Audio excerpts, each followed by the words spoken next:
오늘 비문학 강의 독서 파트 하는데 오늘 2강 수업입니다. 여러분들 책 페이지 31페이지죠. 자, 지난 시간에 제가 잠깐만요. 불 좀 켤게요. 지난 시간에 제가 여러분들한테 수업을 할 때 이 수업의 주 목적은 두 가지라고 했습니다. 하나는 뭐냐면 지문을 분석하는 거야. 근데 이 분석이 그냥 분석이 아니라 구조 분석을 통해서 뭐 하는 게 주 목적이라고 했냐면 글의 내용을 예측하는 게 주 목적이라고 하나가 있어요. 그렇지? 그 다음 두 번째는 뭐가 있었다? 문제를 풀 때 문제의 뭐에 맞춰서 출제의 의도에 맞춰서 문제를 풀게 볼 수가 있어야 된다. 근데 이 두 가지가 따로따로 노는 게 아니라 같이 묶어서 진행할 수가 있다. 이게 우리 수업의 주 목적이에요. 이거에 대한 반복적인 연습은 다음 주 3강까지 계속 요걸 연습을 시킬 거라고요. 3강까지만 하면 여러분들 이제 자연스럽게 거의 모든 글을 다 만날 수가 있습니다. 구조 자체가, 우리 교재 자체가 그렇게 제작되어 있기 때문에. 자, 그러면서 선생님이 지난 시간에 요 이야기를 한 적이 있어요. 자, 글의 내용 중에, 그러니까 글의 성격이 되겠죠.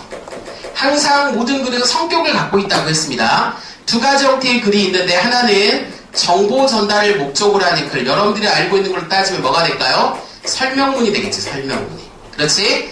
두 번째는 뭐가 있겠어? 글쓴이가 주장하는 글, 뭐가 되겠지? 논설문이지.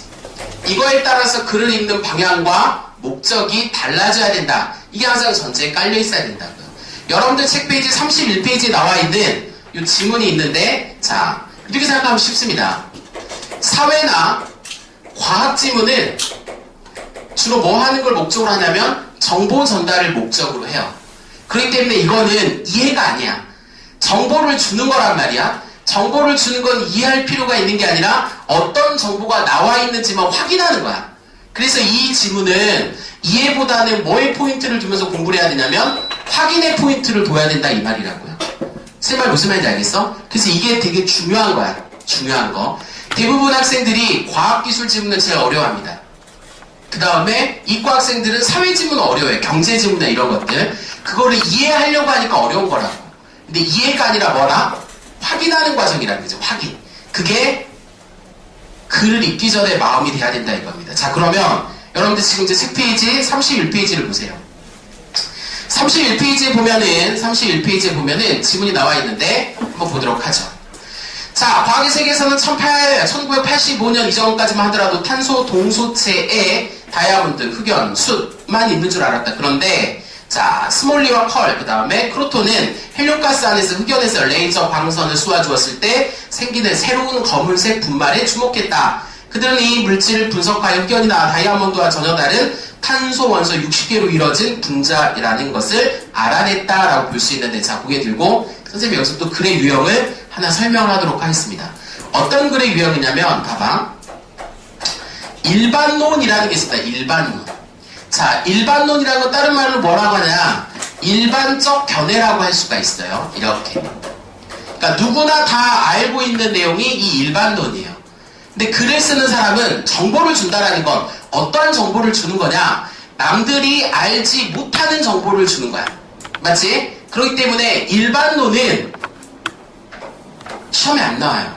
그러면 이 일반론으로 말하지 못하는 새로운 형태의 내용이 있겠지. 새로운 형태의 정보가 될 수도 있고 새로운 형태의 주장이 있을 수가 있단 말이지. 그게 항상 글의 핵심이라고 볼 수가 있는 거지. 그래서 여러분들이 첫 번째 단락을 보게 되면 첫 번째 단락에서 뭐가 나와 있어? 일반적으로 과학의 세계에서는 탄소 동체에 뭐가 있다고 생각했어? 다이아몬드나 흑연이나 숯이 있는 줄 알았지. 그게 일반론이야. 그러니까 그건 중요한 게 아니란 말이야. 그거 말고 다른 형태를 찾아냈다 이거지. 그래서 여기서 첫 번째 단락에서 중요한 건 탄소 원자 60개로 이루어진 분자라는 거야. 그게 바로 새로 알아낸 정보라고 할 수가 있겠지. 항상 글을 읽을 때 이렇게 생각하게 돼. 아, 누구나 다 알고 있는 내용은 그 글에서 중요한 게 아니야. 글쓴이가 말하고자 하는 건 그거 말고 새로운 뭔가가 있다는 거지. 그게 지금 첫 번째 단락에 나와 있는 탄소 원자 60개로 이루어진 뭐가 된다? 분자 구조라는 겁니다. 그래서 글쓴이가 말하고자 하는 새로운 형태의 견해는 뭐라고? 탄소 원자 몇 개로 60개로 뭐 한 양만 존재한다? 적은 양만 존재한다. 이게 나타나 있죠. 자, 플래넷은 대칭 구조를 이루어져 있어 다이아몬드를 능가하는 단단함을 가지고 있다. 이 5번째야. 그러니까 이 특징이 4번째 단락으로도 그대로 이어지고 있다라고 볼 수가 있겠지? 얘는 뭐다? 대칭적이야. 이 대칭적이기 때문에 뭐하다? 단단하다. 이러한 속성으로 이어질 수가 있겠네. 이렇게. 맞지? 자, 그 다음 그 뒤에 또 볼까? 뿐만 아니라 고온과 고압에도 견딜 수 있다. 아하, 6번째 특징. 고온과 고압에도 뭐 할 수 있다? 견딜 수가 있다. 쉽게 그대로 나와있죠. 그 다음에 또한 특이한 정기적 반응을 일으키는데 다른 물질과 어떻게 결합했는가에 따라서 도체, 반도체, 초전도체 기능을 갖는다. 여기 이제 7번째가 있죠. 7번째. 7번째는 뭐야? 정기적 반응을 한다 이 말이야. 맞지? 정기적 반응에 도체가 될 수도 있고 반도체가 될 수도 있고 초전도체가 될 수도 있습니다. 여기 되어 있네. 7번째지. 그러니까 이걸 그냥 쭉 정리하는 거야. 선생님 이야기했지. 이해할 필요가 없다니까. 이건 어차피 뭐 하니까? 정보 전달을 하는 글이니까. 그래서 이해를 물어보는 게 아니라 확인을 물어보게 되어 있습니다. 애초에 문제 자체가. 그래서 그러면서 뒤에 거 한번 보도록 하죠. 텅 비어있는 플래넷 내부에 약의 성분을 넣어 인체 내부의 특정 기관에 전달하는 것도 가능하다. 이러한 플래넷의 특징은 나노 기술에 불을 지피는 계기가 되었다라고 볼 수 있습니다. 여기서 얘네들이 결국 뭐에 영향을 미쳤다? 나노 기술에 영향을 미쳤다 라고 볼 수가 있겠지. 얘네들을 통해서 이렇게. 자, 앞으로 플래넷이 방사성 원자를 다져 놓고 암도 치료하고 질병도 전달할 수 있을 것으로 예상된다. 또한 1993년에 우크라이나의 그리고 박사는 플래넷에 넣은 약의 성분에 물속에 더욱더 강화된다는 걸 알고 라고 볼 수 있습니다. 이게 몇 번째 특징이야? 8번째 특징이 되겠지. 뭐 하는 거야? 물속에서 더욱더 뭐 된다? 강화된다. 이렇게 계속 특징만 이야기한 거란 말이야. 맞지? 이렇게. 자, 그래서 결국 수용액을 암에 걸린 쥐에게 주입하여 암치료 효과가 있다는 연구 결과를 내었다. 이 밖에도 플래넷은 응용 기능이 넓어 매우 넓게 다양한 분야에 연구되고 있고 스몰리 등은 플래넷을 통해서 뭐 했다? 노벨 화학상을 받았다. 마지막 단락은 그렇게 중요한 게 아니고 결국 이 글에서 이야기하고자 하는 정보는 정해져 있어요. 보편적으로 탄소 원자에 대한 이야기를 하고 있다가 글쓴이가 제시하고자 하는 탄소 원자는 다른 거야. 그게 뭐지? 플래넷 구조라고 볼 수가 있겠지. 이 구조를 어떻게 밝혀냈다? 우연히 밝혀냈습니다. 건축박람회에서 축구공 모양의 건축물을 통해서 발견했단 말이야. 자, 시험 문제 나올 수 있는 거 예측하자고. 그럼 어디서 나오겠어? 기본적으로 여기서 문제 시험에 나오겠지. 이 구조를 밝혀내는 과정을 물어보는 게 시험에 나올 수가 있겠지. 그 다음에 시험에 뭐가 나오겠습니까? 얘의 특징을 물어보는 게 시험에 나올 수가 있겠지. 그래서 글 구조를 보면은 어떤 문제가 나올 수 있는지를 예측할 수가 있다 이 말이라고요. 오케이? 자, 그래서 실제 아래에 있는 문제를 보는데 54번 문제를 한번 보겠습니다.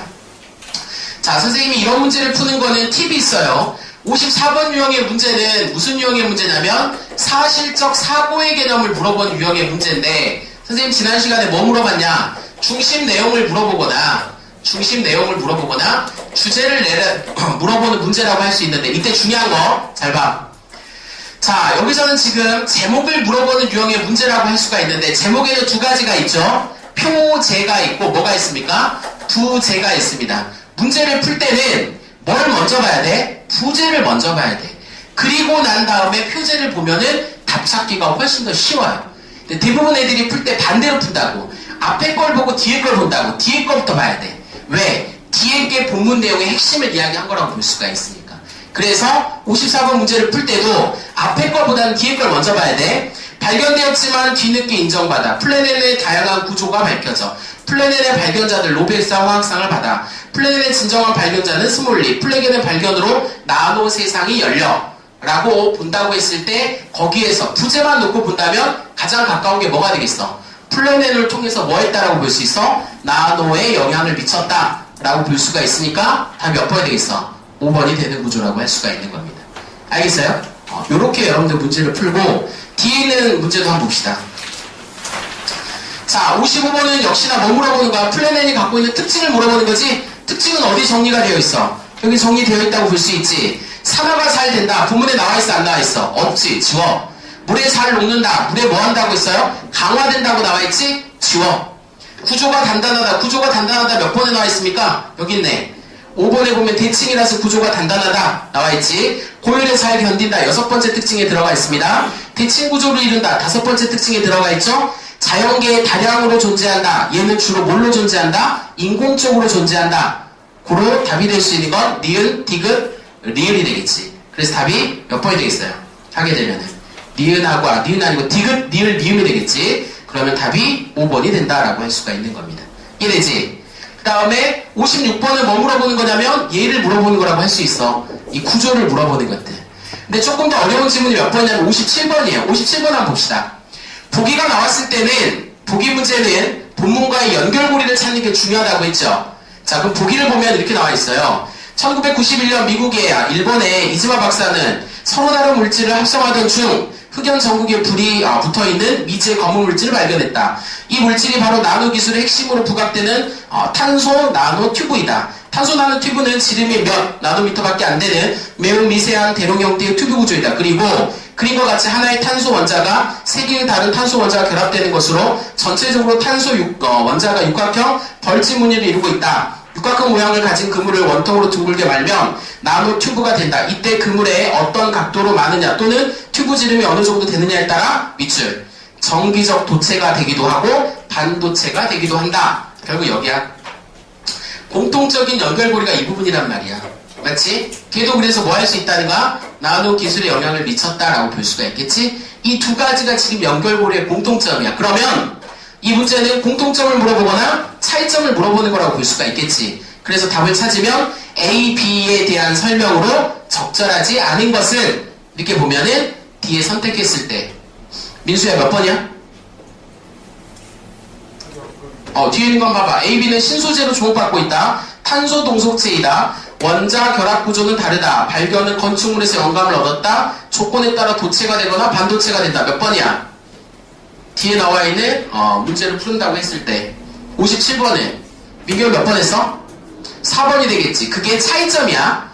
차이점이라고. 차이점이 뭐야? 얘는 우연히 축구공 모양의 건축물에서 구조를 발견해낸 거고 보기에는 그게 나타나 있지 않은 거고.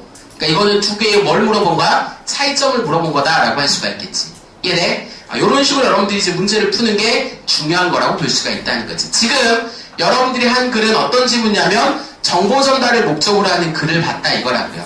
됐어? 그럼 이제 이번에는 두 번째 거 뭘 보면 되겠어? 주장하는 글의 형태를 봐야 되겠지? 자, 주장하는 글은 어떻게 읽어야 되느냐? 또 중요한 겁니다. 자, 봅시다. 지우고 주장하는 글. 보통 우리가 일반적으로 뭔가를 주장할 때는 반드시 뭐가 제시되어 있어야 되죠? 뭐가 있어야 돼? 주장에 따른 근거가 있어야 되겠지. 그래서 주장하는 글의 핵심은 주장과 근거를 찾아내는 게 핵심이라고 할 수가 있는데 보편적으로 여러분들 수능 지문에서 논설문 쪽, 즉 주장하는 글이 나올 수 있는 거 뭐가 있냐? 인문 철학 지문이나 예술 파트의 글이 주장하는 글로서 제기될 확률이 높아요. 그러니까 여러분들 딱 내용을 보고 이게 인문 영역의 글이다. 그 머릿속에 이거는 글쓴이에 뭔가 주장이 있을 거다. 그 주장에 따른 뭐를 찾아야 되겠다? 근거를 찾아야 되겠다. 이게 전제 조건이야. 그러니까 지문을 딱 보는 순간 머릿속에서 그 지문을 읽을 준비가 되어 있어야 된다고. 그래야지 여러분들이 빠르고 쉽게 풀 수가 있다는 거죠. 오케이? 자, 봅시다. 여러분 책 페이지 34페이지입니다. 자, 오스카 와일드의 대표적인 동화인 행복한 왕자가 출간됐을 때 당시 평단은 그를 안데르센에 견주어 평가하겠다. 이 같은 주목을 받았던 행복한 왕자의 내용에 대해 간단히 알아보자. 어느 도시에 많은 보석으로 치장되고 금으로 만들어진 왕자의 동상이 있었다. 그래서 사람들은 그 동상을 행복한 왕자라고 불렀다. 우연히 동상에서 쉬려던 재미있는 왕자의 부탁으로 동상에 붙어있는 보석들을 가난한 이들에게 나누어 준다. 결국 재미있는 왕자의 심부름을 하다가 남쪽으로 날아가지 못하고 왕자의 발밑에서 죽고 만다. 이렇게 보면 행복한 왕자는 남을 위해 희생하는 이타주의의 도덕적 교훈을 담고 있는 동화다. 이 부분까지 끊어. 이게 일반론이야. 누구나 다 이 동화를 이렇게 생각한다고. 근데 선생님이 오늘 수업하는 것 중에 뭐가 있었지? 글을 쓰는 이유는 남들이 생각하는 거를, 남들이 알고 있는 거를 주장할 필요나 정보를 제시할 필요가 있다 없다? 없다야. 그러니까 사실은 이 부분까지는 대충 읽어도 돼요. 하지만 여기서부터가 중요한 거겠지. 그래서 선생님이 여러분들한테 기억하고 있으라는 게 뭐냐? A, but B의 구조라는 거야. A, but B의 구조가 되면 중심은 어디로 들어가야 된다? B가 돼야 된다 이거야. 그래서 선생님들 수업을 몇 번 하면은 뭘 하냐? 열심히 읽어야 될 부분과 대충 읽어야 될 부분을 빨리빨리 구분을 해놔야 돼. 그래야지 빠른 속도로 글을 읽을 수가 있습니다. 그러니까 여기서는 앞에 부분은 대충 읽어도 되는 거야. 하지만부터는 정신을 차려야 되겠지? 그리고 뒤에를 보자고. 하지만 행복한 왕자 이야기는 이런 내용만 담고 있을까? 선생님 지난 시간에 이렇게 의문형으로 가는 걸 지도문이라고 했지. 방향을 제시하는 거야. 즉 이건 단순한 행복한 이야기가 아니라니까. 이 작품의 주인공은 과연 행복한 왕자일까? 이 물음에 답해보자. 자기가 지금 물어보고 있죠? 그거에 대해 자기가 답을 찾아내겠다는 거야. 전체적인 글의 전개 방식은 묻고 답하는 구조라고 할 수가 있겠지. 자, 그러면 글쓴이는 이 행복한 왕자를 다른 식으로 해석해 낼 거라는 겁니다. 그러니까 일반적인 해석이 아니라 행복한 왕자라는 동화 내용을 글쓴이의 방식으로 뭔가 해석을 할 거라는 거죠. 그게 이제 두 번째 단락부터 나와 있는 겁니다. 보자고요. 행복한 왕자를 읽으면서 와일드가 이 작품에 그리고 있는 두 가지 상반된 이미지를 머릿속에 떠올려보자. 도시 한편에는 하늘 높이 솟아있는 기둥 위에 황금 보석으로 치장된 왕자의 동상이 있다. 다른 한편으로는 도시 빈민내에 사는 상처투성이 이 손의 재봉사와 병든 아들. 너무 굶어서 정신을 잃고 책상에 엎드려 있는 젊은 희곡 작가. 길 모퉁이에서 혹한에 떨고 있는 맨발의 성냥팔이 소녀가 있다. 이 두 가지 상반된 이미지를 통해 작가가 말하고자 하는 바가 무엇일까? 그것은 단절이다. 즉 모든 소통의 부재이다. 자, 봅시다. 두 번째에서 이제 얘가 새로운 해석을 하기 위해서 뭘 제시하느냐? 상반된 이미지를 이야기하는 겁니다. 상반된 이미지. 자, 이 상반된 이미지에 보면 뭐가 있어? 부유함을 지니고 있는 왕자가 있습니다. 이렇게. 그렇지? 그 다음에 가난한 삶을 살고 있는 사람들이 있겠죠. 근데 글쓴이는 이 두 가지 상반된 이미지에서 뭘 찾아냈느냐? 봐봐. 자, 이 두 가지에서 결국 글쓴이는 뭘 차지했느냐? 뒤에 보면 이거는 뭐라고 했습니까? 단절이라고 했죠. 단절. 근데 여기서 여러분들 중요한 게 있어. 단절 이꼬르 뭐가 되는 거냐면 소통의 부재라고 해놨죠. 지금 선생님이 노란색으로 친 부분 있지? 이 부분을 잘 봐야 돼. 단절은 다른 말로 고치면 뭐다? 소통의 부재라고 해놨다고. 이게 지금 두 번째 단락이야. 여기서 이제 놓치면 안 된다고. 세 번째 단락 갑니다. 부유한 세계와 가난한 세계 사이에 존재하는 완벽한 단절은 갈등조차 유발하지 않는다. 두 세계 사이에 있는 것은 서로에 대한 무관심이다. 자, 여기서 중요한 거 이거야. 이거랑 똑같은 말로 다시 쓴다면 이게 뭐가 되는 거냐면 무관심이 되는 거예요. 무관심. 그러니까 수능은 같은 용어를 정리해낼 수가 있는지가 중요해. 특히 철학서라든지 외국글을 번역한 글은 더 심해요. 여러분들 영어 지문 보면 알겠지만 영어 지문은 웬만하면 같은 말이 계속 반복되는 거야. 이거는 왜 그러냐면 글을 쓰는 방식 자체가 좀 달라요. 우리나라 사람들은 하나를 가지고 쭉 쓰는 걸 좋아하는데 외국의 사람들은 그렇지 않아요. 똑같은 개념인데 자기식의 언어를 만들어내는 걸 중요한 학문의 업적으로 봅니다. 그래서 같은 말이 여러 개로 나뉘어져 있어요. 그래서 여러분들은 글을 읽을 때 얘네들이 다 같은 말이다라는 걸 묶어내는 게 아주 중요한 과정이라고. 오케이? 자, 중요한 건 이거야. 부유함과 가난함 사이에 단절. 단절 이꼬르 뭐라고? 소통의 부재. 소통의 부재 이꼬르 뭐가 된다? 무관심이 된다 이 말이라고. 됐지? 그 다음 갑니다. 그것은 무거운 침묵의 이미지로 이야기 전체를 억누르고 있다. 자, 그 다음에 적어도 쾌활하고 진솔한 성격의 제비가 나타나기 전까지는 말이다. 제비의 등장은 이러한 이미지를 순식간에 바꿔놓는다. 단절의 고통을 느끼면서도 발이 동상 받침대에 단단히 붙어 어쩔 수 없는 불행한 왕자와 세상과 단절된 채 살아가는 가난한 사람들 사이를 제비는 기꺼이 연결해준다. 제비는 겨울을 맞아 얼어 죽을 때까지 이 암울한 상황에서 소통의 다리를 만들어 놓음으로써 두 세계의 불행을 행복으로 바꾸어 놓는다. 자, 여기서 중요한 거야. 누가 등장했느냐? 제비가 등장했어요. 맞지? 제비는 어떠한 존재냐? 요 두 가지를 연결해주는 소통의 존재라고 했어요. 그러면 소통이 되면 뭐가 될 수 있느냐? 행복해진다라고 이야기했습니다. 그럼 여기서 또 찾아내야 돼. 역으로 단절됐다라는 건 다른 말로 고치면 뭐가 되겠어? 불행했다라고 볼 수가 있는 거야. 그래서 글쓴이가 이야기하는 건 행복과 불행의 기본 전제 근거를 어디에 뒀느냐? 소통과 단절에 둔 겁니다. 그러니까 걔네들이 부유하다, 가난하다, 이래서 행복하다, 불행하다 이런 개념이 아니라고. 글쓴이가 행복과 불행의 근거의 핵심은 어디에 뒀다고? 소통과 단절에 둔 거라고. 그게 이 글의 글쓴이의 핵심 근거가 된다 이 말이야. 그러니까 이 글의 글쓴이에게 있어서 행복하려면 뭐가 돼야 돼? 소통이 돼야 된다 이 말이야. 그럼 불행하다라는 건 다른 말로 고치면 뭐가 되는 거지? 단절됐다 이 말이지. 이 단절됐다라는 말을 다른 말로 고치면 뭐가 되는 거야? 무관심하다. 무슨 말인지 알겠지? 이렇게 되는 거라고 할 수가 있겠지. 그래서 글쓴이는 이 소설, 이 동화에서 어디에 포커스를 맞춘 거야? 제비에 포커스를 맞췄다고 볼 수 있습니다. 제비가 그런 걸 해주는 거라고 할 수가 있겠지. 그래서 불행한 왕자도 행복한 왕자가 되었다. 그러면 여기서 중요한 거야. 왕자는 왜 불행했지? 왜 불행했어 왕자는? 왕자는 왜 불행했어요? 사람들과 단절되어 있어서 불행한 거야. 맞지? 그럼 왕자가 왜 행복해졌지? 소통할 수 있어서. 누구를 통해서? 제비를 통해서. 이해되지? 이 글의 구조가 뭔지 알겠죠? 자, 그 다음 갑니다. 뒤에걸로 갑니다. 소통이 존재하지 않는 세상은 불행하며, 글쓰기가 말해놨네. 소통하지 않으면 무슨 세상? 불행하다. 그 불행과 불행 사이엔 절대 무관심이 도사린다. 봐봐.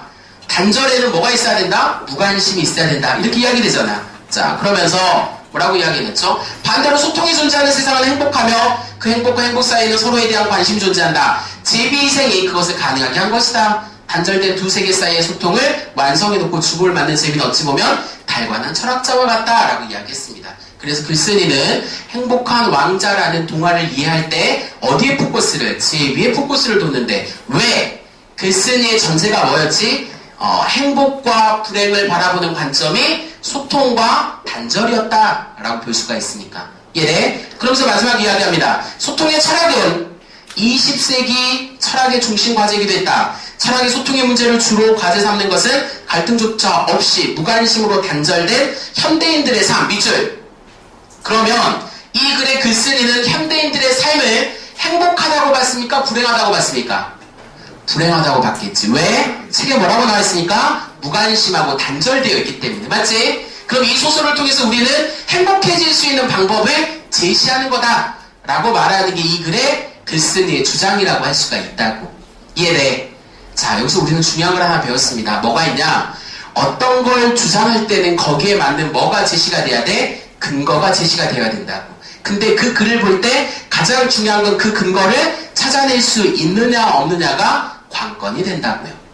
제 말 무슨 말인지 알겠지? 이렇게 해서 문제 유형이 나온다고 볼 수가 있는데 문제 자체는 어려운 문제가 나올 수가 없죠. 구조상. 우선은 58번은 뭘 물어보는 거냐면 서술상의 특징을 물어본 거고 그 다음에 59번 문제가 이제 뭐 하는 거지? 적용하기를 물어보는 거라고 할 수가 있겠지. 그래서 아래에 있는 공익광고의 한 장면이 나와 있죠. 연탄천사와 그 의미가 가장 유사한 것은 연탄천사는 누가 되겠어? 소통해주는 거지. 그러니까 누구 역할을 찾으면 돼? 제비 역할을 찾으면 된다. 그래서 답이 쉽게 풀린다라고 할 수가 있겠지. 할 수 있겠죠? 그러니까 여러분들이 글을 볼 때 무작정 읽어서는 안 된다고. 각 글마다 구조가 있고 글마다 성격이 있습니다. 그거를 여러분들이 알고 들어가느냐 그냥 무턱대고 있느냐에 따라서 공부 방향이 완전히 달라지는 거라고 볼 수가 있다는 거지. 이해돼요? 좋습니다. 그 다음 여러분들 이제 하나만 더 합시다. 좀 더 쉬운 거니까 이것도 재밌는 건데 이거는 사회 지문이에요. 사회 지문이니까 어디에 해당되는 거겠어? 정보 전달이 되겠지. 생각하라고. 정보 전달하는 글 이해하는 게 주 목적이 아니라고. 뭐 하는 게 목적이라고? 확인하는 거야. 어떠한 정보가 있는지를 확인하는 거라고. 이해돼? 글쓴이가 말하고자 하는 정보가 있겠죠. 그걸 알아내는 게 포인트라고 할 수가 있습니다. 요게 3강까지야. 지금 지난번에 제가 이야기했죠. 되게 쉬울 수도 있어요. 근데 쉬울수록 정확하게 줘야 돼. 그래야지 복잡하고 어려운 글도 지금 선생님처럼 뭐가 가능하냐? 정리가 가능합니다. 이해돼? 그러니까 어려운 거 아니야. 지금 여러분들은 충분히 할 수 있다고 봐. 자, 세 번째 거 한번 보도록 하죠. 자, 지문을 보면은 뭐에 대해서 이야기하는 거냐? 우리가 생활 속에서 쉽게 이제 접하는 건데 휴대전화를 가지고 이야기를 합니다. 보자고요. 자, 휴대전화기는 새 것으로 바꾸기 위해서 대리점에 간 소비자가 있습니다. 대리점에 가면서 휴대전화 가격으로 30만원을 예상했지. 그런데 마음에 드는 걸 선택하니 가격이 25만원이래. 소비자는 흔쾌히 구입을 결정했지. 그러면서 뜻밖의 이익이 생겼지.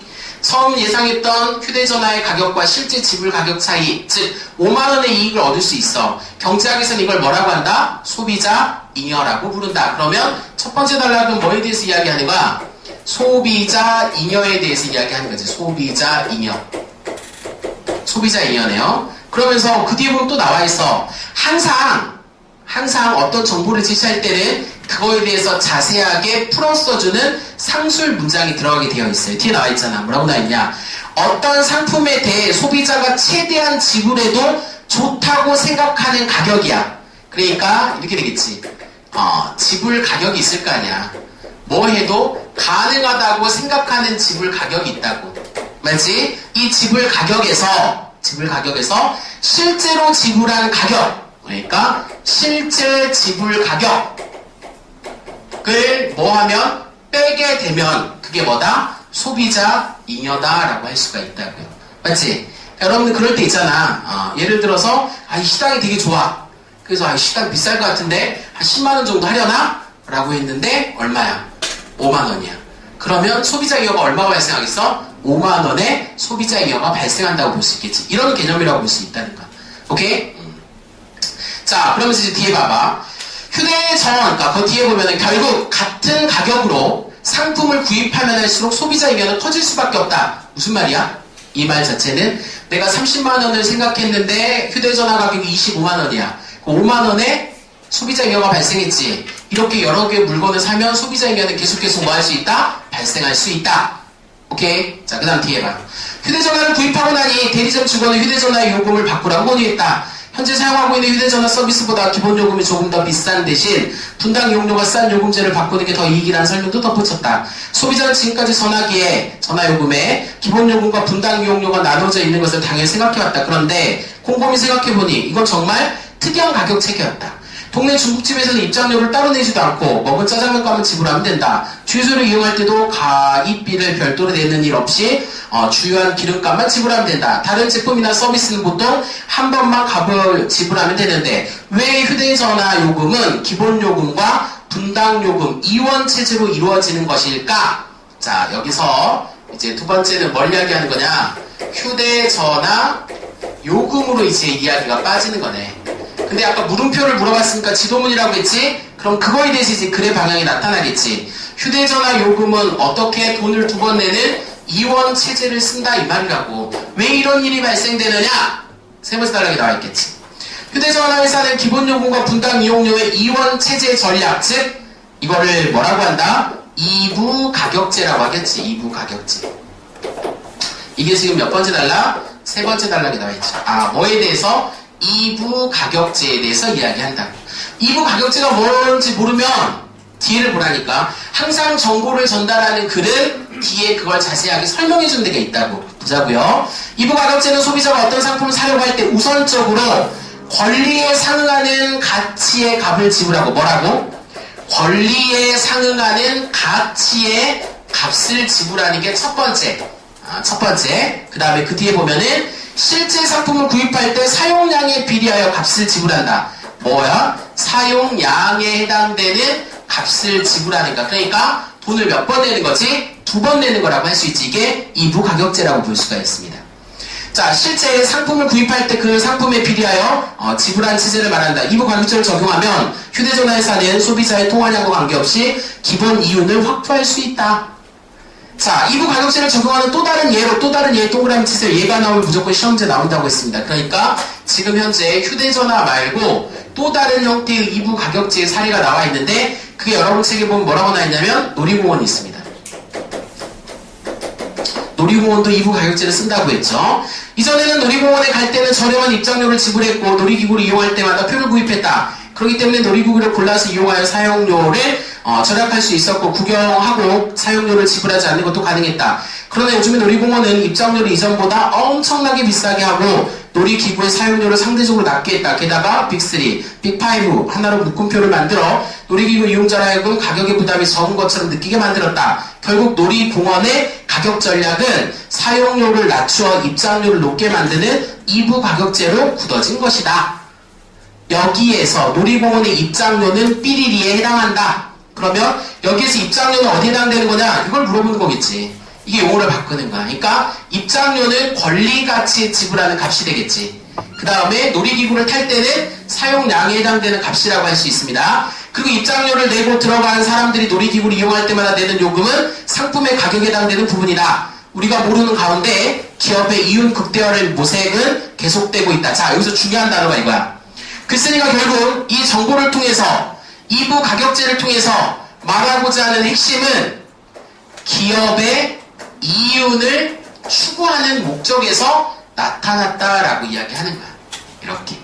이해돼? 그러니까 결국 이 글은 앞에 나와 있는 소비자 이윤은 아무것도 아니었던 거야. 실제로 말하고자 하는 바는 뭐였다? 2부 가격제였다는 거지. 2부 가격제의 사례를 휴대전화와 놀이공원을 통해서 제시하고 결국 이거를 통해서 뭘 이야기하는 거냐? 기업들은 이윤을 추구하기 위해서 2부 가격제를 사용한다라고 볼 수가 있겠죠.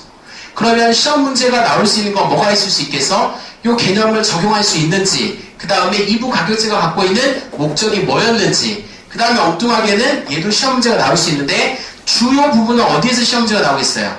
여기서 시험 문제가 나온다라고 할 수가 있겠지.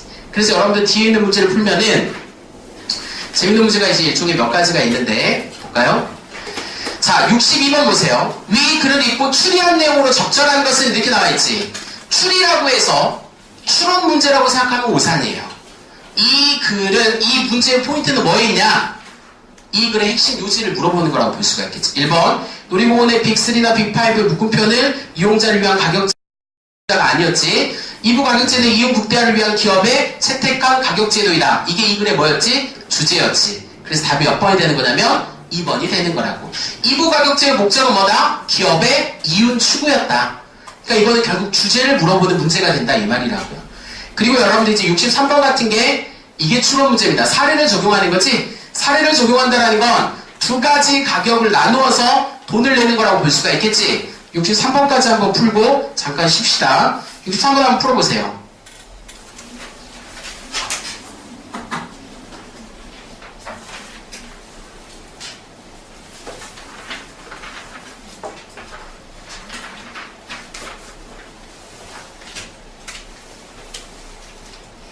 가격 두 번 내는 거 뭐야? 풀면은 몇 번? 5번에 카메라는 자 주식회사 자사에서 생산한 즉석 사진기를 싸게 팔고 즉석 사진기가 어디에 해당되는가? 권리가치에 지불하는 값이 되겠지. 그 다음에 그 필름을 비싸게 팔아. 필름이 뭐가 되겠어? 사용량에 해당돼서 또 지불하게 되는 뭐가 되겠어? 가격에 해당되는 거라고 볼 수 있지. 그러니까 이게 어디에 해당되는 거다? 2부 가격제에 해당되는 거다. 이렇게 볼 수가 있겠죠. 이렇게 해서 63번은 답이 5번이 되는 구조라고 할 수가 있습니다. 잠깐 쉬었다가 여러분들 이제 뒤에 있는 강의 조금 더 복잡해지는 질문들이 두 개가 있습니다. 그래서 그 부분 설명을 이어가도록 하겠습니다. 화장실 다녀오십시오. 자, 여러분들 이제 이어서 두 번째 거 한번 보자고요. 페이지 36페이지에 보면은 이 지문도 좀 재밌는 지문인데 자, 봅시다. 얘도 역시나 정보 전달을 목적으로 하는 글이기 때문에 글을 이해하는 게 아니라 확인하는 거거든. 확인은 결국 정리야. 정리는 결국 누가 하느냐? 부지런한 사람이 하게 되어 있습니다. 그러니까 결국에 공부는 부지런한 사람이 가장 잘 원하는 성적을 얻을 수가 있는데 그러니까 여러분들 너무 간단하게 쉽게 생각하려고 하면 안 된다 이거지. 그런 부분들이 좀 중요한 거거든. 페이지 36페이지를 한번 보시면 지문을 한번 봐봐요. 자, 지문이 이렇게 나와있네. 유물은 긴 세월을 거쳐서 외부 조건에 의해서 그 상태가 쉽게 훼손되기 때문에 주의해서 다뤄야 한다. 목제품, 섬유류, 가죽 등의 유기질 유물은 건조한 상태와 젖어있는 상태가 반복되는 환경에서는 톡이나 석기 등에 비해서 쉽게 분해되지만 늘 건조하거나 늘 젖어있는 환경에서는 비교적 양호하게 보존되는 특성이 있다. 그래서 유기질 유물은 대부분 이와 같은 환경에서 발견된다. 자, 여기서 중요한 글의 구조가 있습니다. 일반적으로 여러분들이 읽어야 되는 이 비문학 글은 글 구조가 어떻게 써지느냐면 이렇게 큰 거에서 작은 걸로 가게 되어 있어요. 그러니까 여러분들이 앞으로 글을 쓰는 사람이 되거나 어떤 거에 대해서 자기 생각을 밝히는 글을 쓸 때는 개념이 큰 거에서 작은 걸로 가야 돼요. 그러니까 여러분 책에 보면 큰 개념이 뭐냐? 유물. 맞지? 그거보다 좀 더 세부적으로 뒤에 뒷부분에서 다루고 있는 건 무슨 유물? 유기질 유물. 이런 식으로 글이 뭐 되는 거야? 세분화된다 라고 볼 수가 있겠지. 구체화된다 라고 할 수가 있는 겁니다. 그래서 전체 유물을 다 다루는 게 아니야. 그 중에 뭘 다루겠다? 유기질 유물을 다루겠다. 그게 첫 번째 단락에서 알고 있는 필요한 사항이라고 볼 수가 있습니다. 자, 그럼 봐봐. 현존하는 유기질 유물 중 목재는 두 종류로 나뉠 수 있다. 자, 그러면 다시 유기질 유물 중에서 뭘로 세분화되는 거야? 목재로 세분화되는 거라고 할 수가 있는 거지. 그러니까 유물 중에서 유기질 유물 중에서 뭐만? 목재만 다루겠다. 이렇게 이야기 되는 거잖아. 맞죠? 자, 그러면 그 두 부분은 나는데 하나는 고건축 재료로 사용하는 건조한 목재이고 다른 하나는 오랜 기간 물속에 잠겨있기 때문에 과다하게 물을 함유한 목재이다. 그러면 목재의 종류에는 두 가지가 있는데 하나는 어떠한 목재? 건조한 목재. 이게 하나지. 그럼 두 번째는 뭐가 있다? 물을 함유한 물에 잠겨져 있는 목재. 이렇게 나눠진단 말이야. 그러니까 글 구조를 잘 봐봐. 큰 거에서 작은 걸로 세분화돼서 나가는 거라고 할 수 있다. 근데 글은 이걸 다 다루지 않습니다. 그 중에 한두 개만 다루게 되어 있다. 그래서 할만한 거예요.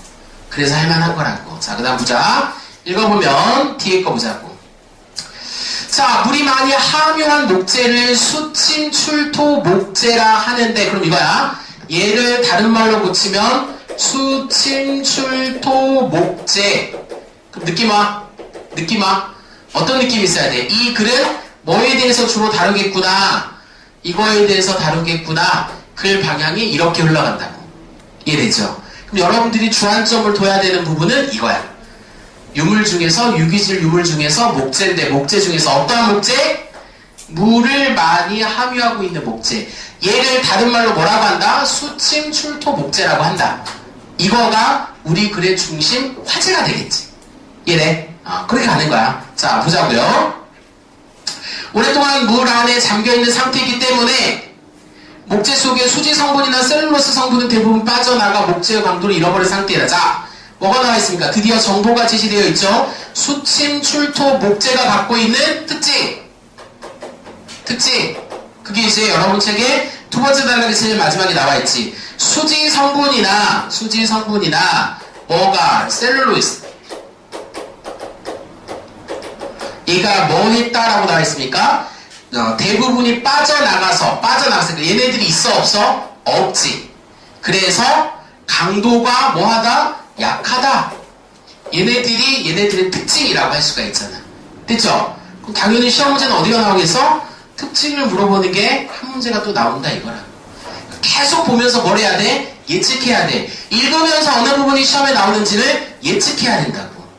할 수 있겠지? 이거 어려운 거 아니잖아. 이거 이해할 필요가 뭐가 있어? 확인하는 거라니까? 돼요? 지금 여기서 글의 하나의 구조를 배우고 있어. 어떤 구조를 배우고 있다? 큰 거에서 작은 걸로 가는 거. 근데 대부분의 비문학 지문이 이런 식으로 글을 써요. 알겠지? 그러니까 이 앞에서 헷갈릴 필요가 없단 말이야. 그 다음 뒤에 또 갑시다. 뒤에 가면 대체로 살아있는 수목의 함수율이 100% 내외인데 비해서 수침출토 목재의 함수율은 침엽수가 100에서 500, 화렵수가 300에서 800%이다. 얘네들이야. 그러니까 얘네들은 뭐가 있다? 함수율이 뭐하다? 높다. 자, 그러면 또 정리해봅시다. 수침출토 목재에 보면은 얘네들은 뭐가? 함수율이 되게 뭐하다? 높다. 라고 할 수 있지. 근데 쉬운 문제로만 간다면 뭐가 나올 수도 있겠지? 침엽수하고 화렵수 중에 뭐가 함수율이 더 높습니까? 침엽수보다는 뭐가 화렵수가 더 침수율이 높다 라고 볼 수가 있겠지. 침엽수, 화렵수 사실 몰라도 상관없는데 그래서 정보를 주고 있을 뿐이라는 거지.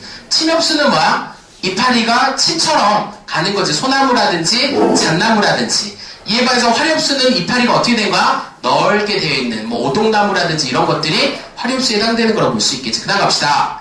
수침출토 목재는 과다하게 함유한 수분에 의해서 겨우 그 원형을 유지하고 있는 상태이므로 수침 7도 목재를 발굴하는 과정에서 적절한 조치가 없이 방치하면 건조해서 갈라지고 수축하여 본래의 형태를 뭐하게 된다? 잃어버리게 된다 이 말이야. 그러니까 얘네들은 특징이 뭐가 있냐? 수분 때문에 형태 변화가 뭐하다? 심하다라고 볼 수가 있겠지? 그러니까 보존할 때 좀 더 중요하다라고 이야기하는 겁니다. 그 다음 자, 그 다음 단락을 그 다음에 보게 되면 이렇게 나와있는데 그래서 수침 7도 목재는 발굴 즉시 어떤 조건에서 수분 조건을 유지하고 자 조건이 두 가지가 있지 얘네들을 발굴할 때는 뭐 기본적으로 조건을 유지해줘야 되는데 그 중에 첫 번째가 수분 상태를 유지를 해줘야 된다고 나와있죠. 그 다음 두 번째는 뭐 해야 된다? 항구적인 보존 처리는 시행 전까지는 건조되는 걸 방지해야 된다. 중요한 게 이거야. 건조를 뭐 해야 된다? 방지해야 된다 이 말이라고. 되지? 이게 기본 정보야. 기본 정보라고. 그 다음 뒤에 봐. 자, 그 다음 뒤에 걸 보면은 수축해서 변형된 목제품을 본래 형태로 상정하는 것은 어려운 일이지만 수축한 목대를 평윤시켜서 복원을 시도한 연구가 계속되고 있고 평윤이 무슨 말이냐? 고분자 화합물이 용매를 흡수하여 부피가 늘어나는 일, 밑줄쳐. 자, 그래서 그걸 다른 말로 지금 거기 있는 복원이라고 볼 수가 있겠지. 자, 수축한 정도와 나무 종류에 따라서 거의 완전하게 본래의 형태를 회복시키는 예도 있다라고 볼 수가 있습니다. 그러면 여기서 출발하는 거야. 뭐 하는 거라고 볼 수 있냐면 수침 7도 목재 중에서 뭐 하는 거? 복원했던 뭐에 대해서 이야기하는 거야? 사례에 대해서 이야기하는 거지. 이렇게. 복원시켰던 사례에 대해서. 한번 보자고요. 자, 그 대표적인 게 독일 국립해양박물관의 호프만은 수중에서 발굴한 후에 수축 변형된 중세의 목제품 고블릿의 형상을 복원하고 보존 처리하는 데 성공했는데 그 방법을 요약하면 다음과 같다라고 볼 수 있는데 복원 사례인데 뭐가 나있습니까? 고블릿이 나와있지? 그거에 대한 뭐가 나있습니까? 과정이 나와있겠지. 그러면 그 다음 단락 여러분 책에 보면 그게 몇 번째냐면 네 번째 단락이거든? 또 시험에 나올 수 있는 게 네 번째 단락이 되겠지. 뭐에 대해서? 고블릿의 복원 과정을 물어보는 겁니다. 또 여기서 시험에 출제되는 하나의 힌트를 드리도록 하겠습니다. 뭐가 있냐? 어떤 거에 대한 순서나 과정을 물어보는 유형의 문제가 출제되게 되어 있단 말이지. 이러면 선생님이 이런 문제를 뭐라고 하냐면 화살표 문제라고 합니다. 화살표. 순서 방향이 어떻게 되는지를 여러분들이 체크를 해야 돼. 무조건 시험에 나오게 되어 있으니까. 오케이? 자, 근데 글이 써져 있는 순서가 아닐 수도 있어. 화살표 순서를 따지면. 그래서 이거는 글을 철저하게 잘 읽어야 된다고요. 그러면 선생님과 같이 그 단락을 한번 읽어보겠습니다. 일반적으로 목재는 90에서 180도의 증기로 열을 가하면 유연하게 되며 뜨거운 상태에서 구부린 후 식으면 그 형상이 유지된다. 이게 일반적인 목적이야. 일반적인 목재야. 이것을 알칼리 용액에 끌어 넣어 그 다음에 넣어서 끓이면 팽윤이 된다. 그러나 세모 A 법 B잖아. 그러나 D가 중요한 거지. 형상은 회복되었어도 조금만 부주의하게 취급하면 본래의 형태가 붕괴되어 버릴 정도로 약한 상태이다. 그래서 원래의 형상에 알맞은 형틀을 만들고 고블릿에 붙여서 지지하여 보강한다. 이 상태에서 제품에 함유된 수분을 전부 알코올로 치환한다. 그럼 자, 순서를 보자. 지금부터 정리하자. 자, 첫 번째는 여러분 책에 나와 있는 걸 보면 뭐가 되겠습니까? 증기로 열을 가하고 난 다음에 뭐 한다고 했습니까? 알칼리 용액에 넣어 끓이면 이렇게 되겠지. 그러니까 증기로 열을 가하죠. 맞지? 그 다음 두 번째는 뭐라고 나와있지? 알칼리. 여러분 책에 나와 있는 거 정리하는 거야, 순서대로. 알칼리 용액에 끓이는 거야. 이렇게 되면 뭐가 된다? 팽윤이 된다. 이거잖아. 근데 얘는 구부러지기가 쉽기 때문에 그 다음 단계에서 이제 뭘 해줘야 되느냐? 부주의하면 하기 때문에 원래 형상에 알맞은 형틀을 만들어야 돼. 이때 이제 세 번째가 뭐 하는 거냐면 형틀을 제작해야 되겠지. 이렇게 붙여줘야 된다 이 말이. 형태를 보존하기 위해서. 자, 그 다음에 지지하고 보강한다. 이 상태에서 제품에 함유된 수분을 전부 알코올로 치환한다. 이때가 제일 중요한 거야. 요 상태에서 뭐 하는 거라고 볼 수 있냐면 제품의 수분을 알코올로 뭐 한다? 치환한다 라고 볼 수가 있겠지. 요렇게까지 만들어진 다음에 이 다음에 이제 뭐 하는 거냐면 알코올로 치환하는 거라고 할 수가 있겠지. 순서가 자 치환한다. 그 다음 알코올을 용해시킨 뭐가 나와 있습니까? 폴리에틸렌 글리콜이라는 게 있죠. 폴리에틸렌 글리콜을 스며들게 하여 강화하는데 이 과정에서 시간이 많이 걸린다. 이 다음에 다섯 번째가 이제 뭐가 된다? 다섯 번째가 폴리에틸렌 얘를 통해서 뭐 하는 식 강화한다. 이때 시간이 되게 뭐 한다? 많이 든다. 이렇게 정리하시면 돼요. 자, 폴리에틸렌 글루콜이 스며든 고블릿은 먼저 만든 형틀에 따라서 형태를 정비하고 또한 파편도 제 위치에 찾아 넣어 고블릿의 형태를 복원한다. 그 다음에 이제 뭐 하는 거냐면 파편도 집어넣는 거라고 볼 수가 있습니다. 이렇게. 그리고 이것은 진공동결 건조시킨다. 일곱 번째가 뭐가 되겠어? 진공동결 건조시킨다. 이게 뭐겠지? 이렇게 건조시킨다. 이때 고블릿의 결선부에 페놀 수지와 그 다음에 미소구체와 에폭시 수지를 고루 섞도록 개어서 색상을 넣은 접합 부분을 메워 넣어 정형하면 복원이 완료된다 라고 볼 수 있으니까 결선부에 이 진공동결하면서 이때 뭐 하는 거냐? 결선 부분을 다시 만든다. 첨가시켜준다. 이렇게 이야기되는 게 내용이라고 할 수가 있는 거겠죠. 자, 그러면 여러분들 책을 보게 되면은 보세요. 지금 현재 우리 글은 어디서부터 출발했지? 처음부터 갑시다. 처음에는 유물에서부터 언급했지. 유물에서 유기질 유물로, 유기질 유물 중에서 뭐야? 목재에 대해서 이야기한 거지. 이건 사실 앞에 건 중요한 게 아니잖아. 맞지? 목재 중에서 건조한 목재가 있고 뭐가 있었다? 물이 함유된 목재가 있었다. 그 목재를 뭐라고 한다? 수침출도 목재라고 한다. 얘네들은 어떠한 특징이 있어? 수지 성분이나 셀룰로스가 없기 때문에 강도가 뭐하다? 약하다. 맞지? 그리고 이제 얘네들 같은 경우에는 발굴할 때 수분을 유지하거나 건조시키면 안 된다고 했죠. 그러면서 이제 보관 과정이 쭉 진행된 게 우리 글이라고 볼 수가 있어요. 그러면 당연히 시험 문제 나올 수 있는 요소는 특징을 물어보는 거. 그 다음에 어디? 과정을 물어보는 게 시험 문제가 출제가 될 수가 있겠지.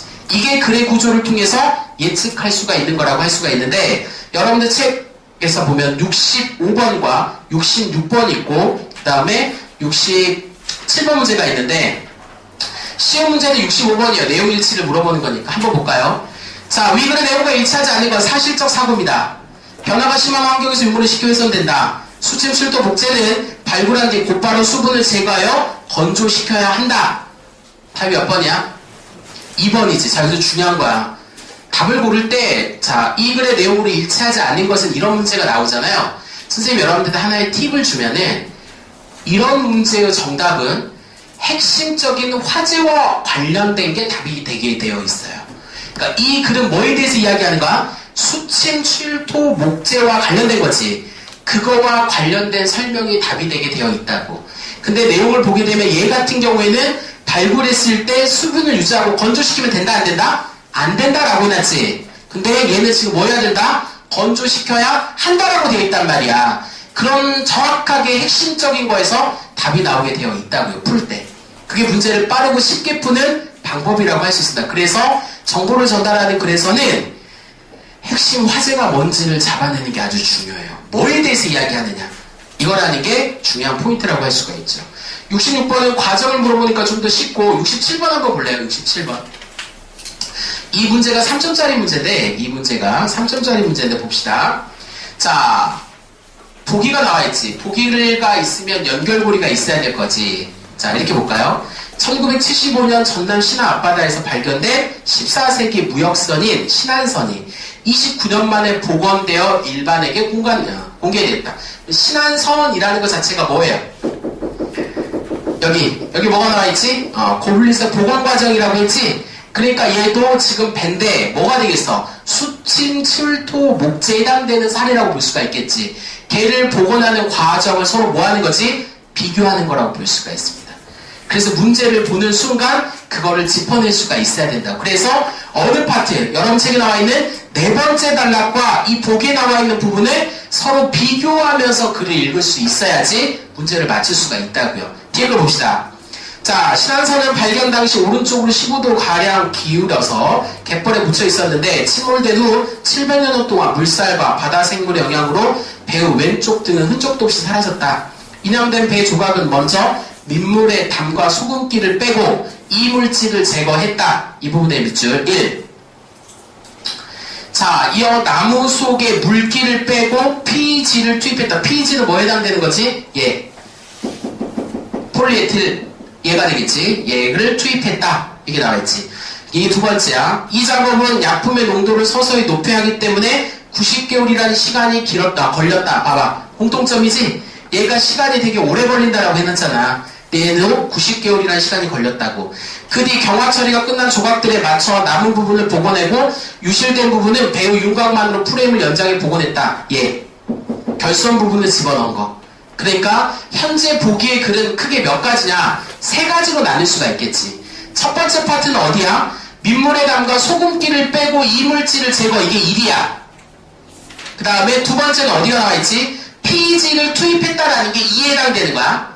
그 다음 세 번째는 어디에 나와있습니까? 윤곽에 해당되는 프레임을 연장해서 복원했다라는 게 3이라고. 맞지?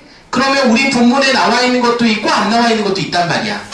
그렇지? 2번과 3번은 본문에 그대로 나와있지요. 1번에 있는 건 이물질을 제거하는 건 본문에 나와있어 안 나와있어? 안 나와있지. 그래서 그 부분이 답이 될 수가 있겠지. 그래서 여러분들 찾는다면 1번에 신안선 복원에 PEG를 투입하는 것 목재의 강도를 높이기 위해서는 공통점에 해당되는 거고, 2번 바닷속에 인양된 신안선의 목재는 수지 성분이 대부분 빠져있겠군. 왜? 여기 보면 나와있잖아. 수지 성분이 없다라고 해놨지. 맞지? 신안선은 유실된 부분이 많아 제작 당시 모습을 완벽하게 재현하기는 어렵겠다. 신안선을 복원할 때는 고블릿을 복원할 때와 달리 증기를 쓰는 과정을 거치지 않았다. 그게 차이점이었지. 왜냐하면 보기에는 세 가지가 나와 있었잖아. 근데 원래는 여기 보면 뭐가 있어야 돼? 증기로 열을 가열해야 된다는 게 원래 우리 본문의 첫 번째인데 여기 나와 있어 안 나와 있어? 안 나와 있지. 그러니까 이거 맞는 거지. 그 다음에 5번에 보면 신안선에서 소금기를 빼는 과정은 고블릿에서 수분을 알코올로 치환하는 과정에 해당된다. 여기가 아니란 말이야. 이거 수분을 빼는 게 아니고 뭐 하는 거였지? 보기에 나와 있는 건 이물질을 제거하기 위함이니까 여기에 해당된다고 볼 수가 있어 없어? 없지. 본문에 없는 게 추가로 된 거야 보기에는. 그래서 답이 5번이 되는 거라고 볼 수가 있다는 거지. 이해돼? 자, 요런 유형의 문제가 나오죠. 어떤 거 똑같은 개념인데 이제 그러한 사례를 직접 제시한 보기 문제가 나오면 본문에 정리했던 과정과 보기에 제시된 과정 중에 공통점과 차이점을 찾는 게 중요하다고요. 제 말 무슨 말인지 알겠지? 그러니까 항상 비교 대상이 존재하면 그 두 가지의 공통점과 차이점을 얼마나 여러분들이 잘 찾아내느냐, 그게 관건이라고 할 수가 있는 거라고요. 알겠죠? 자, 오늘 마지막 수업입니다. 자, 마지막 부분 이제 예술 파트인데 사진과 관련된 이야기를 잠깐 하고 마무리하도록 할 텐데, 오늘 수업에서 여러분들도 조금씩 중요한 게 있어요. 다음 시간이 되면 배경지식과 관련된 이야기들을 제가 여러분들한테 좀 할 겁니다. 배경지식. 지금은 글 구조에 대한 이야기 위주로 많이 하는데 몇 가지 이제 글 중에서 이 부분은 역시나 예술 파트입니다. 봅시다. 예술 파트가 되게 애매해. 보통 아이들이 제일 쉽게 푸는 게 예술이거든. 예술은 정해져 있잖아요. 음악이 나오거나 미술이 나오거나. 맞죠? 근데 여러분들 작년에 EBS 교재를 풀어본 친구들이 있다고 한다면 사실은 제일 어려운 게 예술 파트였어요. 그 전에 학원에 다녔던 친구들한테 내가 고난도로 제시됐던 비문학 지문이 있었거든. 그게 다 뭐였냐면 음악 지문이었어. 음악 지문에 음표가 나와 있는 내용들이 있었거든. 이런 것들이 의외로 어렵단 말이지. 자, 이게 이제 왜 어렵냐? 두 가지 중에 하나예요. 예술 파트는 정보를 제시할 때도 있고 자기의 주장을 펼칠 때도 있습니다. 그래서 글을 읽을 때 방향을 잘 잡고 읽어야 돼. 안 그러면 엉뚱하게 글을 해석하는 경우가 많다고요. 무슨 말 알겠지? 그러니까 아까 선생님이 이야기했다시피 인문 철학은 자기의 주장을 펼치는 글이 대부분이야. 사회과학은 정보를 주는 글이 대부분이라고. 근데 예술은 반반이에요. 그래서 예술은 읽을 때 내가 방향을 예측하고 읽어야 된다고. 보자고요. 자, 사진관에서 사진을 뽑으면서 사진이 너무 밝게 나왔다거나 너무 어둡게 나왔다 하는 말은 종종 듣는다. 사진에서 노출이라는 말은 원래 필름에 빛을 노출시킨다는 의미이다. 하지만 단순히 빛을 노출시킨다는 의미보다는 어느 정도 양의 빛을 노출시킬 것인가를 의미한다. 빛의 노출 정도에 따라 사진의 이미지가 달라지기 때문이다. 그리고 같은 사진이라도 노출에 따라 느낌이 상당히 차이가 난다. 노출을 증가시키는 부분이 그렇지 않은 부분보다 섬세하게 드러나 그 부분의 의미가 강조되기 때문이다. 자, 그러면 이거야. 우리 글 자체는 이제 뭐에 대해서 이야기하는 거냐면 사진에 대해서 이야기하는 거거든. 근데 글쓴이는 사진 전반적인 걸 이야기하려고 하지 않습니다. 그렇지? 사진의 뭐에 대해서 이야기하는 거야? 노출에 대해서 이야기하려고 하는 거라고. 맞지? 그러면서 첫 번째 단락의 제일 뒷부분을 보면은 사진에 많이 노출된 부분이, 즉, 자, 노출이 많은 부분이 더 뭐하고 섬세하고 이 부분이 뭐 된다? 강조된다 라고 제시해놨지. 그래서 글쓴이는 사진에서 노출을 이야기하는 것 같아요. 그럼 뒤에 봐봐. 어느 봄날에 자연을 배경으로 찍은 가족 사진을 생각해보자. 얘가 나와있죠. 같은 사진이라도 가족의 모습이 노출을 증가시킨 사진은 그 부분이 배경에 비해 상대적으로 밝게 보이므로 가족의 모습이 강조되고, 반대로 봄날의 경우가 강조될 것이다. 따라서 의도적으로 노출 정도를 조절함으로써 주제를 효과적으로 드러낼 수 있다. 자, 잘 봐. 자, 요걸 보여주는, 즉 요 부분, 선생님이 지금 가로친 부분 있지? 요 가로친 부분에 대해서 뭐 해주는 거냐? 두 번째 단락에서 예를 통해서 설명해주는 거라고 볼 수가 있겠지. 맞지? 그래서 노출 부분이 심하게 되면 뭐 된다? 그 부분이 강조된다. 그래서 그 사례가 뭐가 있냐면 가족사진이 있단 말이야. 가족사진. 요 가족사진의 경우 가족과 풍경이 있다면 어느 부분을 노출하느냐에 따라서 강조되는 부분이 달라진다 이거잖아. 대부분 여기까지 파악한단 말이야. 근데 사실 여기서 중요한 게 있어요. 그 두 번째 단락의 제일 마지막 문장을 봐야 돼. 그게 중요한 거야. 뭐냐? 의도적으로 노출을 조절함으로써 주제를 효과적으로 드러낼 수 있다야. 그러니까 이 글은 사진에서 노출을 이야기하는 것 같은데, 그럼 이 노출을 가지고 뭐 할 수 있다? 주제를 제시할 수 있다라는 게 글쓴이가 또 다시 방향을 잡는 거라고 볼 수가 있다고요. 무슨 말인지 알겠지? 그러니까 사진에서 노출을 뭘로써 주제를 드러내는 방식으로 사용했다라고 보는 거겠지. 이해돼? 그게 지금 두 번째 단락 마지막 문장에 들어가 있어요. 그리고 이제 그 다음 봐봐. 노출의 개념을 좀 더 확대시켜보자. 미국의 사진가 어빙펜은 1972년에 담배꽁초를 찍은 연작사진을 발표했다. 어빙펜은 일상생활에서 흔히 볼 수 있는 하찮고 때로는 귀찮기도 한 담배꽁초를 대형 카메라를 사용하여 근접 촬영했다. 비록 밝히거나 이리저리 둥글어서 많이 해지고 몸통과 필터가 구분되는 기다란 모습과 거칠게 빠져나온 담배째 등이 굳이 제목을 확인하지 않더라도 담배꽁초임을 말해준다. 그러나 사진 속의 담배꽁초는 단순한 담배꽁초의 모습으로 보이지 않는다. 담배꽁초 넘버 17, 거리에서 밟혀 죽은 벌레나 현미경을 통해 바라본 미생물의 모습처럼 보인다. 무심히 밟고 지나칠 하찮은 담배꽁초가 땅바닥에서 사진 안으로 들어왔을 때 사진 속의 담배꽁초는 본래 지니고 있던 성질에서 조금씩 벗어나기 시작하는 것이다.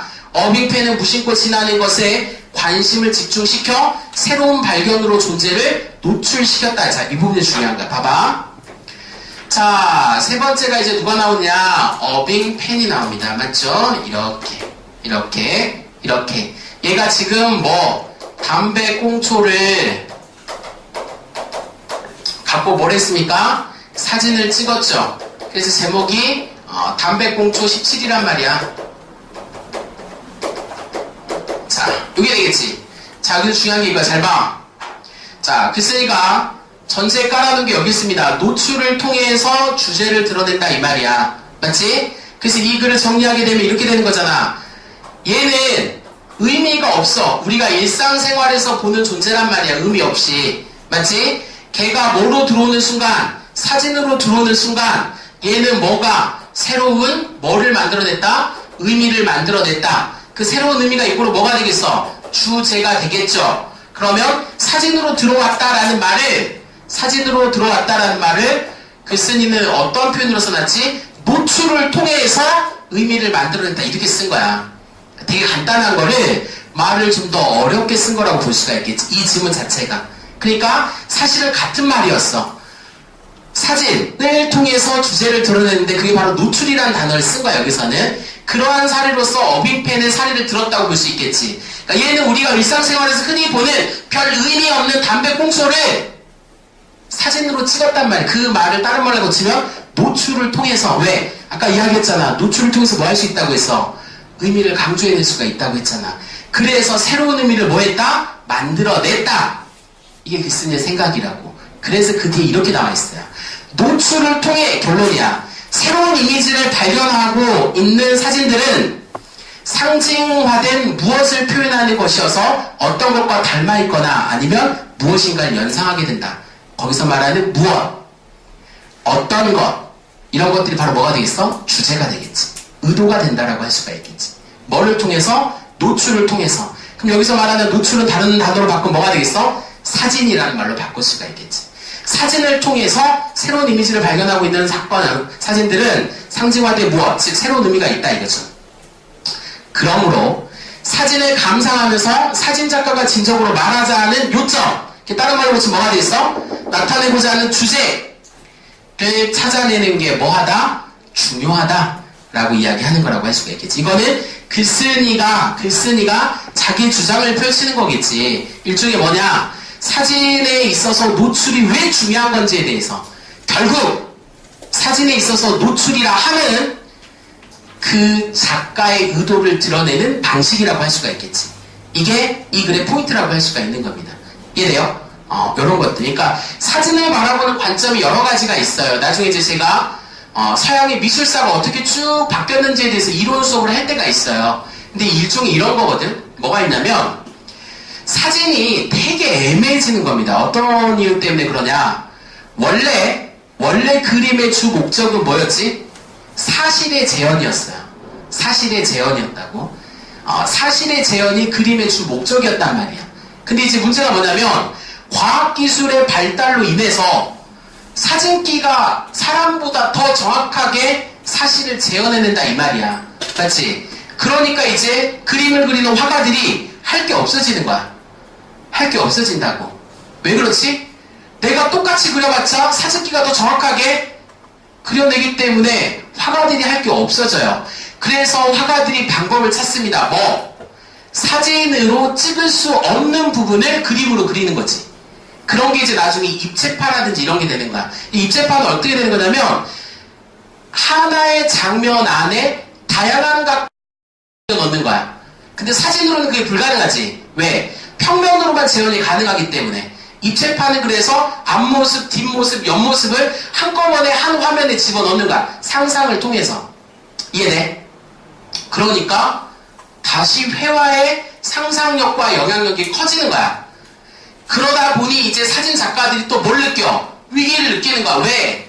그렇게 되니 있는 그대로 재현하는 사진은 예술이 아니게 되는 거야. 무슨 말인지 알겠지? 그래서 사진가들이 또한 예술을 만들기 위해서 이 노출의 개념이 나오는 거야. 의도적으로 노출을 조절해서 있는 그대로가 재현이 아니라 특정 부분을 강화하면서 거기에 뭘 집어넣는 거야? 의미를 집어넣는 거라고요. 요게 예술의 발달사라고 볼 수가 있는 겁니다. 이해돼? 그래서 글쓴이는 지금 그 중에 사진에 뭐의 포인트를 둔 거다? 노출의 포인트를 두는 거야. 그러니까 이 글의 글쓴이가 말하고자 하는 사진은 있는 그대로의 재현이 아니야. 어떤 부분을 강조해서 어떤 의미를 집어넣을 거냐가 중요하다 이 말이라고요. 무슨 말인지 알겠지? 그래서 여러분들이 요즘은 어때? 뭐 페이스북이라든지 뭐 이런 것들 하면 어때? 셀카를 찍잖아. 셀카를 어떻게 찍어? 있는 그대로 찍습니까? 네, 여러분들 셀카 이렇게 쭉 보면 누군지 모르겠어요. 뭐 연예인처럼 막 이렇게 나와 있는 게 있지. 어때? 각도를 조절하잖아. 맞지? 특정 부분을 뭐하게 하는 거지? 강조하는 거란 말이야. 그게 일종의 뭐야? 그걸 찍는 사람이 자기의 모습을 뭐하는 거지? 드러내는 방식이야. 그래서 사진에는 그렇게 되니까 본 모습이 사라지지. 근데 민경이 사진 보고 깜짝 놀랐잖아. 뭐 예를 들어서 이렇게 되는 것들. 내 사진도 보면 알겠지만 얼굴이 되게 슬림하게 나와요. 그렇다고 해서 내가 그걸 조절했느냐. 그러니까 뭐 예를 들어서 다른 거를 했느냐. 그게 아니지. 왜? 각도와 빛 조절을 통해서 충분히 가능해진단 말이야. 이게 작가의 의도라니까. 알겠죠? 그게 포인트란 말이야. 이게 이 글의 핵심이야. 나중에 이제 배경지식할 때 이런 부분들이 많아요. 몇 가지 이론을 알고 있으면 그냥 풀 수 있는 것들이 많이 있는데 그런 거 이제 단계 하면서 설명할 거고 오늘 여러분들한테 설명할 부분이 이 부분이라고 할 수가 있겠지. 그래서 문제 자체는 어렵지 않고 쉽게 여러분들이 풀어낼 수 있는 건데 69번 정도만 보면 글쓴이가 기억을 통해서 제시한 의도는 무엇인가? 결국 이게 이 글의 주제예요. 주제란 말이야. 맞지? 기억을 통해서 드러내고자 하는 주제는 뭐야? 이거잖아. 노출을 통해서 이미지를 만들고 그걸 통해서 작가가 새로운 주제를 드러내고자 함이지. 그러니까 이 문제가 주제를 물어보는 문제라고 할 수 있다. 자, 그래서 되게 중요한 게 있어요. 그러니까 문제를 풀 때 제가 여러분들한테 강조하는 게 뭐냐면 문제를 풀 때 어떤 친구들은 기억이나 니은이 있잖아. 그럼 기억하고 니은인데를 열심히 봐요. 그렇게 해서 문제의 답을 찾으려고 하는 경우가 의외로 많습니다. 그러면 틀릴 경우가 훨씬 더 많아. 그래서 여러분들 모의고사를 풀고 난 다음에 풀 때 어때? 기분이 좋지? 아, 이번에 잘 푼 것 같아요. 쑥쑥쑥 풀린 것 같아요. 신나게 이제 빨리 채점하길 기다리는데 채점하면 막 틀려요, 갑자기. 그럼 갑자기 멘붕 오는 거잖아. 맞지? 왜 이래? 왜 이래? 분명 풀 때 되게 쉬웠었는데 그땐 답이 두 개 헷갈린 적도 없어. 그냥 답이라고 생각했는데 이게 바로 뭐냐? 출제 의도와 방향을 전혀 모르는 상태에서 문제를 푸는 거야. 그래서 여러분들은 이 달 동안 선생님이랑 공부하면서 이걸 잡아야 돼. 이 지문의 이 문제의 출제 의도는, 방향은. 그래야지 여러분들이 풀었을 때 실수 없이 풀 수가 있는 겁니다. 무슨 말인지 알겠죠? 그래서 오늘 수업, 지금 제 2번째 강의인데 3번째 강의까지가 중요해. 이게 기초 수업이거든. 여러분들이 힘들 수도 있는 과정이지만 3번째 과정까지가 버티면 그 다음은 조금 더 이제 여러 가지 묶는 거, 응용 문제가 들어가니까 그때가 좀 더 쉽고 3번째 강의까지는 좀 더 배워야 되는데 오늘 선생님한테 배운 몇 가지 테크닉들이 있죠. 예를 들어서 글은 큰 개념에서부터 작은 개념으로 나간다. 이런 것들도 배웠었고 그 다음에 정보를 전달하는 글이냐 주장하는 글이냐에 따라서 글을 접근하는 방법 자체가 달라져야 된다. 그 다음에 이제 문제 푸는 테크닉 같은 경우에서는 제목을 물어보는 경우에는 뭐부터 봐라? 부제부터 먼저 봐라. 이런 여러 가지 요소들을 확인할 수가 있어야 된다고요. 알겠습니까? 오늘 여기까지 하도록 하겠습니다.